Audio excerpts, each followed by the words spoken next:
2/3 of young people are now experiencing worrying levels of exam stress, according to a Reach Out poll. Pressure points, increased anxiety, heightened expectations have made it more difficult than ever for students to study and focus.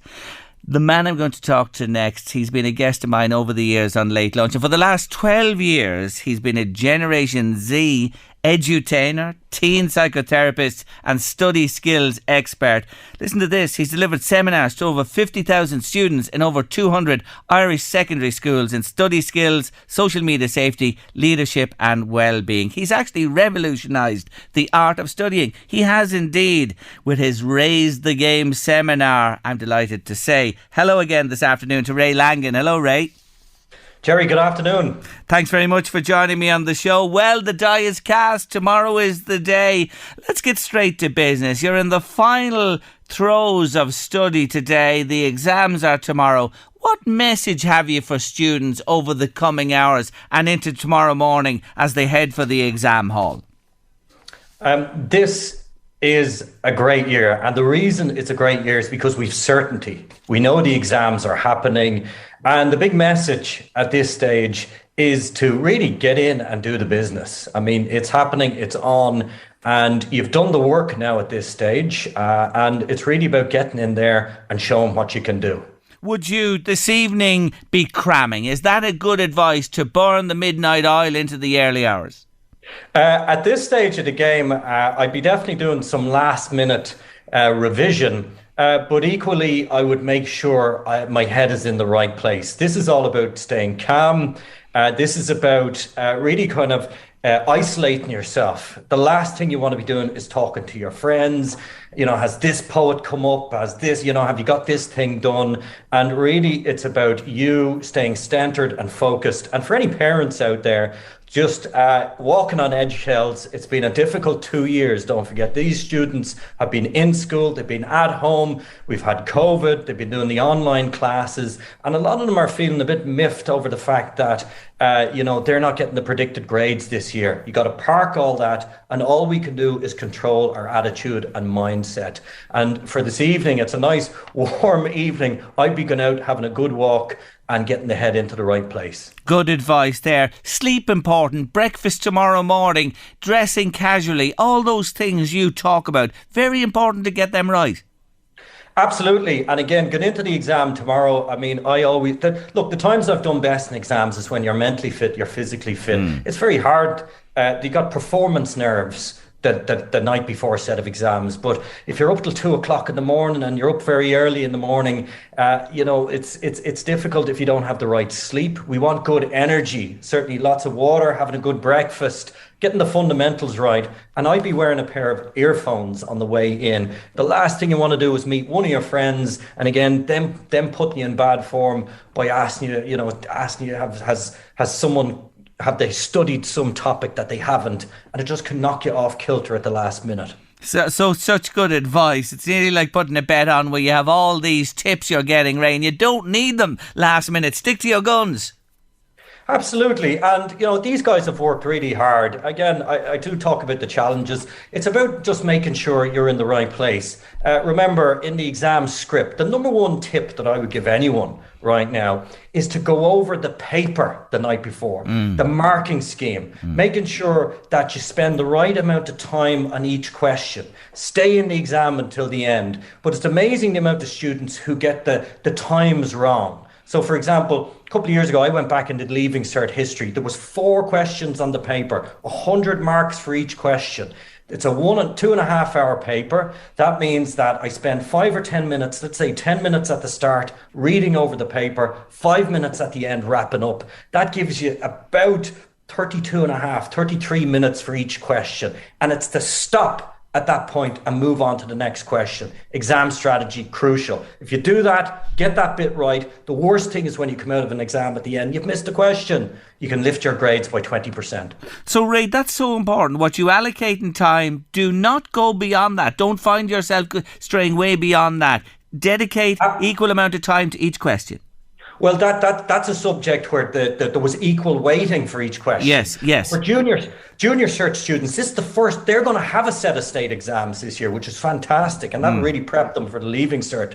But in some papers, you've got different amount of marks for each question. So it's getting the timings right and making sure you allocate. And that's where the night before the exam, certainly Leaving Cert students, look at the marking schemes. Also, the examiner's reports, a quick flick over them and they can tell you where students make a lot of mistakes. That's what I'd be up to tonight.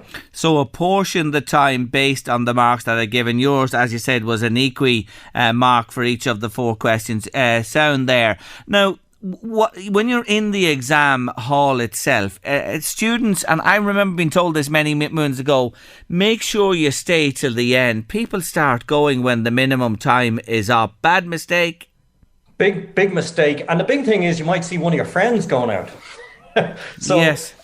Again, and you have to remember, look, 2/3 of students in the Leaving Cert get under 400 points. So the students who are going for the big points, they're going to stay in there. For anyone who's kind of in that middle cohort, if you stick in there, and don't forget, you mightn't think, oh, well, I haven't done enough in this and that. Stay in there, and you'd be surprised the amount that'll come back to you just by hanging in. And again, getting those timings right, giving each question a go.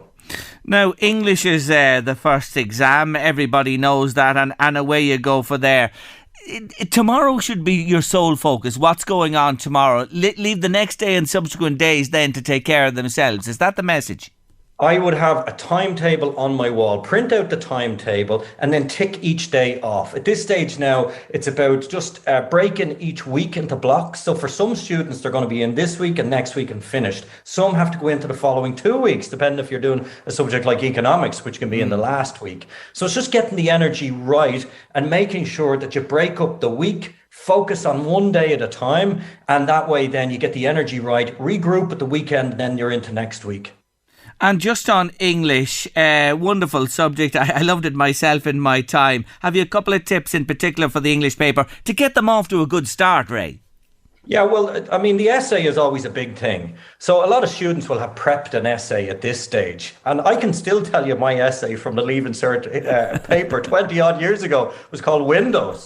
So again, and I remember personification. I was John Window, across the row was Sean Window, Sheila Window was beside me. And I remember that. So getting a good essay, obviously you're into paper too, you're into your poets and your quotes and your Shakespeare and all that type of stuff. So English is a great subject to get the confidence going. So a bit of creativity, good essay, and that gets you off and running.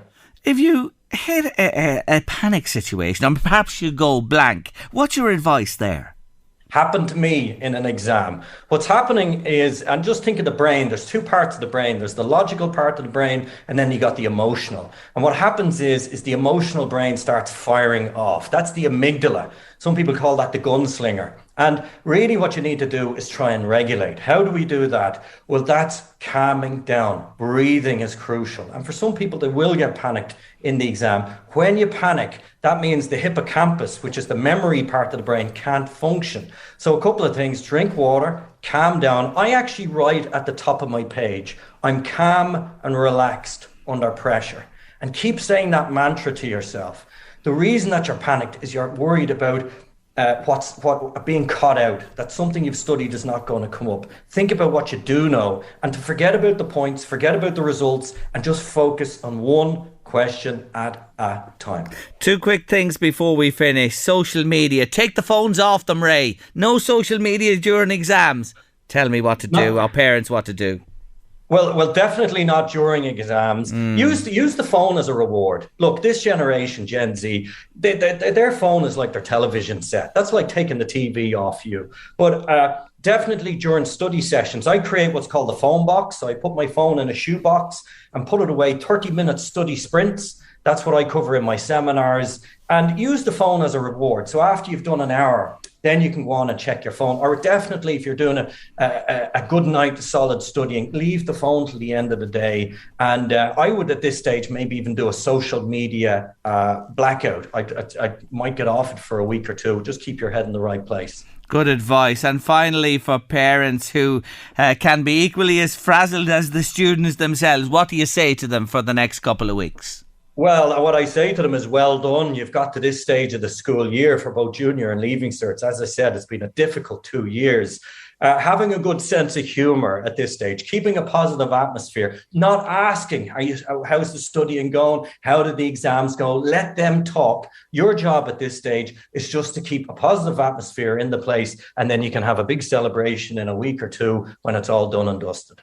Ah, fantastic advice. RaiseTheGame.com. That's RAYSE, thegame.com. RaiseTheGame.com is Ray's wonderful website. Lots of hints and tips there. You've been great. Last minute, Lucy, but brilliant as always. Thanks, Ray.